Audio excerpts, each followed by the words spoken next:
నేను ప్రజల పక్షాన పోట్లాడేవాడిని. నాకు ప్రజలకు ఏం కావాలో అది బాగా తెలుసు. కొంతమంది దీన్ని బిడ్డ రాజకీయాలు చేసినారు,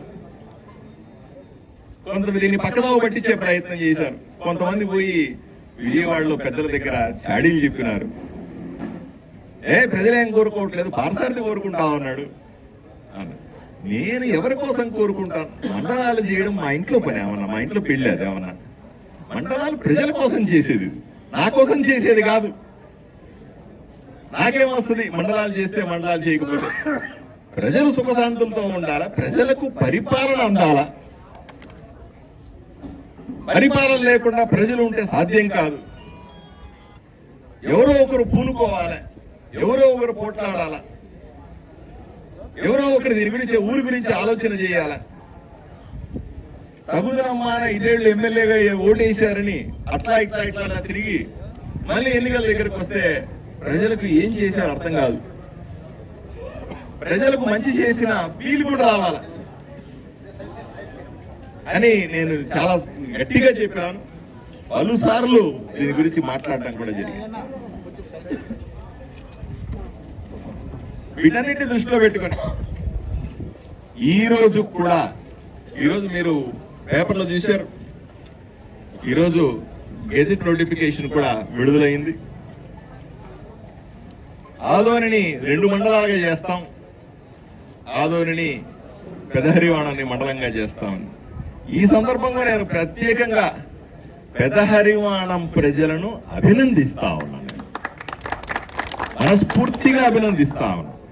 నా పిలుపు మేరకు అయ్యా 4 మండలాలు చేయండి అంటే వాళ్ళు దూకి మాది మండలం కావాల్సిందే అని రోడ్ల మీద కూర్చొని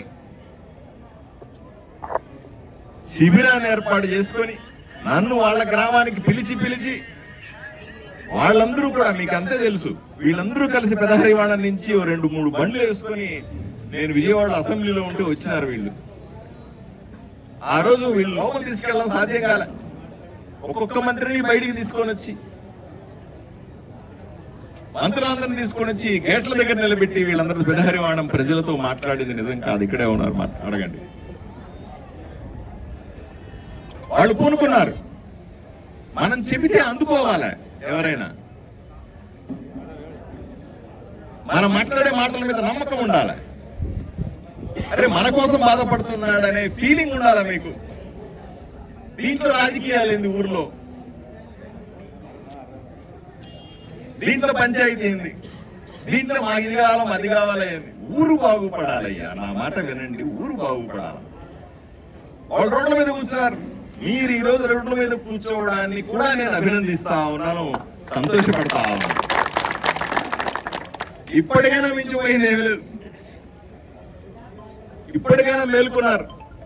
గెజిట్ నోటిఫికేషన్ ఇచ్చే రోజుకు మేల్కొన్నారా మీరు? అబ్బాబాబా, అసలు వీళ్ళకందరికి ఎవరు టీ తాగిచ్చారు పొద్దున, వాళ్ళందరికీ ప్రత్యేకంగా అభినందనలు. లేపినారు అందరినీ టీడీ చేసి పెద్దలంతా కూడా. మా పెద్దలు తోపులు తురుములు వీళ్ళంతా ఉన్నారు, ఈడ కూటమి నాయకులంతా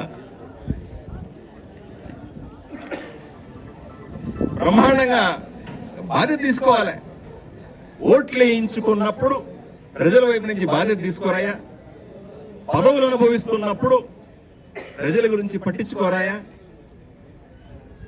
నేను పట్టించుకుంటాను. నేనెవరో పెద్ద ఆయన చెప్తా ఉన్నాడు,